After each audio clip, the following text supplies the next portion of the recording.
kachika, usap-usapan nga ngayon sa social media ang rematch na sila Rian Ramos at Michelle D dahil back to each other's arms na nga ang dalawa. Ito nga ay matapos nilang ibahagi sa kanilang social media account na nagkaroon nga sila ng bonding moment together sa House of Gaya sa Batangas. Deserve na deserve nga daw nila ang bakasyon na ito dahil nga talaga namang napakarami nga ang kanilang ikinaharap noong mga nakaraang buwan. Matatandaan nga na nagkaroon nga ng legal issue ang magkaibigan na sila Rian at Michelle dahil nga sa pagrereklamo ng dating driver ni Rian kay Michelle D.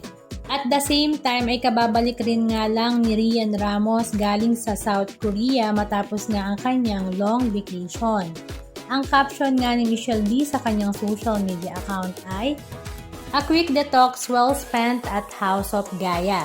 Sometimes the best reset isn't about doing more. It's all about slowing down, putting the phones away, and giving your mind a chance to breathe in the good and exhale the bad." At ang pinaka napansin nga ng lahat ang hashtag #RematchWay.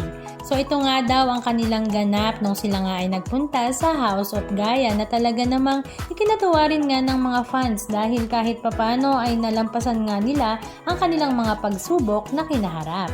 Halika at panoorin natin ang ilan sa mga video clips ganap na kanilang ibinahagi.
Anong masasabi nyo mga kachika? Just comment down below. And please don't forget to subscribe.